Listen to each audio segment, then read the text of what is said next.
వారం రోజుల్లో ఒక 10 మంది మేధావుల్ని గిరిజన మేధావుల్ని తీసుకొని మీరు రండి మనం చర్చిద్దామని కూడా వాళ్ళు సమయం ఇవ్వడం జరిగింది. బెల్లయ్య నాయక్ గారు మీరు ఛార్జ్ తీసుకోగానే మరి ముఖ్య కొంతమందిని మీరు ఆ పాత్ర మీరు పోషించి ఆ 10 మందిని తీసుకొచ్చే కార్యక్రమం చేపట్టాలని చెప్పి 8వ షెడ్యూల్లో మన గోల్ని కలిపితే మనకు జాతీయ స్థాయిలో కూడా గుర్తింపు జరుగుతుంది.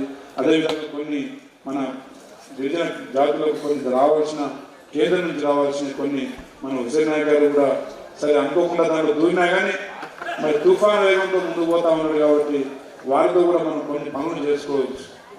వారు కూడా మంచి యువకుడు జాతి మీద చేయాలనే సంకల్పంతో వచ్చింది. ఆయన హైరీచ్ అనే సంస్థ పెట్టి ఇలా హయ్యర్ స్థానానికి రీచ్ అయింది కాబట్టి వారు కూడా మరి జాతి కోసం ఇంకా కష్టపడడానికి సిద్ధంగా కాబట్టి అందరం కలిసి జాతి విషయానికి వచ్చేసరికి జాతి సమస్య వచ్చినప్పుడు అందరూ ఏకం కావాలి, ఏకం అవుదామని చెప్పేసి కోరుకుంటూ మరి ఇచ్చిన అవకాశానికి మీ అందరికీ పేరు సమయం ఎక్కడ తీసుకున్నా అన్నదా భావించొద్దు. మా సోదరుడు కైలాస్ నాయక్ గారు